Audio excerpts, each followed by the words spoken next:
हे friends, आज हम अपने स्टेट के एक बहुत इंपॉर्टेंट प्रॉब्लम के बारे में बात करने वाले हैं। बिहार, जो कि है land of rich history, fertile land, abundant resource, but क्यों बिहार इंडस्ट्रियल ग्रोथ में आजादी के 75 साल बाद भी इतना बैकवर्ड है?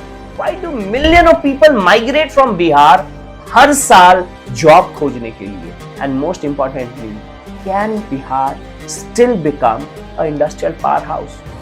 मेरे साथ स्टे करें और इस पूरे वीडियो को देखिए, जिसमें मैं अनकवर करने वाला हूं ये truth about Bihar industrial backwardness and explore the way forward. सबसे पहले जानते हैं कि क्या कारण रहा है बिहार के इंडस्ट्रियल बैकवर्डनेस का, और इसके लिए हमें थोड़ा हिस्ट्री में पीछे जाना होगा। बात है 1947 की। पार्टीशन ऑफ इंडिया हुआ। पार्टीशन ऑफ इंडिया से बिहार बेसिकली एक बहुत इंपॉर्टेंट इंडस्ट्रियल हब खो देता है, जो कि उस समय ईस्ट पाकिस्तान था, जो और आज बांग्लादेश है। बिहार का जो रॉ मटेरियल साइकिल था, चैनल था, और जो बिहार में एक बैकवर्ड और फॉरवर्ड चैनल्स था, वो बेसिकली इंटरप्ट हो जाता है। कोलकाता पोर्ट भी बिहार के बाहर निकल जाता है, वेस्ट बंगाल में चला जाता है, जिससे बिहार एक लैंडलॉक स्टेट, पूरी तरह से लैंडलॉक स्टेट बन जाता है। इनफैक्ट अगर हम ट्रेड और ट्रांसपोर्टेशन की बात करें तो ये काफी डिफिकल्ट हो जाता है, जिस कारण से इंडस्ट्रियल एक्सपेंशन लगभग रुक सा जाता है। लेकिन 1952 की एक पॉलिसी, फ्रेट इक्वलाइजेशन पॉलिसी, ये बिहार के प्रोग्रेस को और भी स्लो कर देती है। ये पॉलिसी है क्या? ये पॉलिसी ये कहती है कि रॉ मटेरियल जैसे आयरन और कोयला, इसे इक्वली प्राइस किया जाएगा पूरे भारत में। तो एज अ रिजल्ट जो बिहार को उस समय एडवांटेज था, क्योंकि बिहार के पास बहुत सारे रिसोर्सेस थे, झारखंड उस समय बिहार का ही भाग था, तो ये जो इंडस्ट्रीज है ये शिफ्ट कर गई कोस्टल एरियाज में। इंस्टेड जो बिहार को प्रॉक्सिमिटी का एडवांटेज था वो नहीं मिल पाया, और एज अ रिजल्ट धीरे धीरे जो बाइफर्केशन हुआ बिहार का झारखंड से 2000 में, वो बेसिकली बिहार को जो बचा कुछ एडवांटेज था इंडस्ट्रीज का, वो भी खत्म कर देता है। Bihar lost its mineral rich areas, और मेजर इंडस्ट्रियल सेंटर्स जैसे Bokaro steel city, Tata steel, Dhanbad के कोल माइंस, ये सब झारखंड के पास चले जाते हैं। And then at last Bihar was left with agricultural based economy. Limited industrial units Bihar में बचते हैं। आज का करंट सिनेरियो क्या है? आज बिहार कहां स्टैंड करता है? बिहार का इंडस्ट्रियल सेक्टर केवल 20% कंट्रीब्यूट करता है बिहार को, जबकि अगर हम पूरे भारत का एवरेज की बात करें तो वो लगभग 30% है।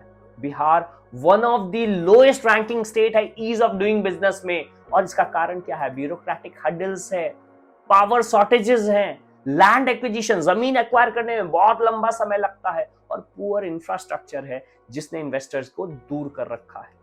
लगभग 50 लाख लोग हर साल माइग्रेट करते हैं बिहार के बाहर जॉब के लिए। इनफैक्ट ये चीजें धीरे धीरे बदलने की ओर काम कर रही हैं विद सम रीसेंट डेवलपमेंट जो गवर्नमेंट ने लिया है।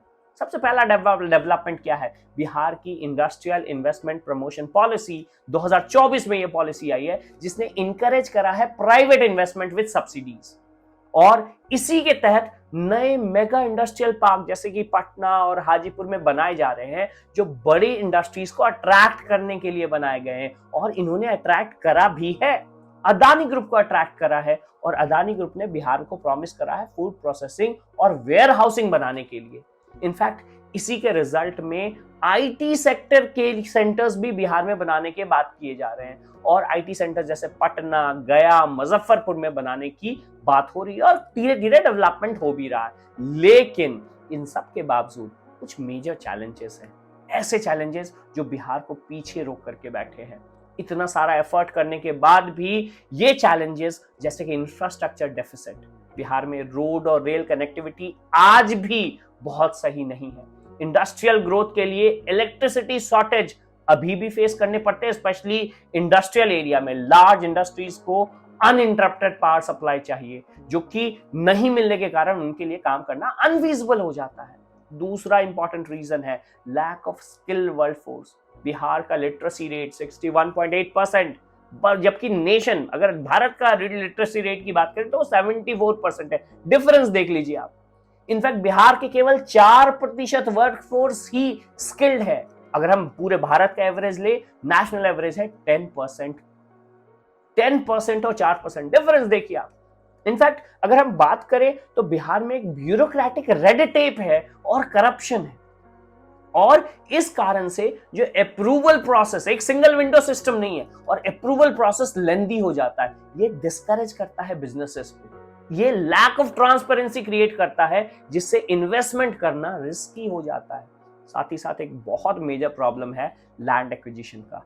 लैंड ओनर्स जो है वो बहुत ज्यादा डिमांड करते हैं कॉम्पनसेशन, जिस कारण से इंडस्ट्रियल प्रोजेक्ट डिले हो जाते हैं। इनफैक्ट एक और इशू इसी से रिलेटेड है, वो है लैंड रिकॉर्ड्स का सही नहीं होना। कई जगह पे लैंड रिकॉर्ड्स काफी वेग हैं, जिस कारण से लीगल डिस्प्यूट बन जाते हैं और ये इन्वेस्टमेंट प्रोसेस को और भी स्लो कर देता है। तो इन सब प्रॉब्लम्स के साथ वे फॉरवर्ड क्या है? क्या बिहार इंडस्ट्रियलाइज बन सकता है? यस, कुछ चीजों की बदलाव की जरूरत है। क्या क्या ट्रांसफॉर्मेशन चाहिए? पहला है इंफ्रास्ट्रक्चर डेवलपमेंट, फास्टर कंस्ट्रक्शन होना चाहिए। जो इंडस्ट्रियल कॉरिडोर्स है, जैसे अगर हम NH31 की बात करें जो कि काम चल रहा है लेकिन बहुत स्लो चल रहा है, NH2 की बात कर लें उसमें भी काम बहुत सही पेस से नहीं हो रहा है। अगर ये इंडस्ट्रियल कॉरिडोर को सही से जल्दी से डेवलप किया जाए तो ये बेसिकली प्रमोट करेगा बिहार में इंडस्ट्रियल ग्रोथ। इलेक्ट्रिसिटी सप्लाई को रिलायबल बनाया जाए और इन रोड्स को रेल से कनेक्ट कर दिया जाए, जिससे रोड रेल कनेक्टिविटी को इंक्रीज किया जा सके। साथ ही साथ जो ट्रेडिशनल इंडस्ट्रीज है, जैसे शुगर मिल हमेशा बिहार में रहे हैं, फूड प्रोसेसिंग इंडस्ट्री और एग्रो बेस्ड इंडस्ट्री, इन्हें तो एक बूस्ट जरूर ही मिलना चाहिए।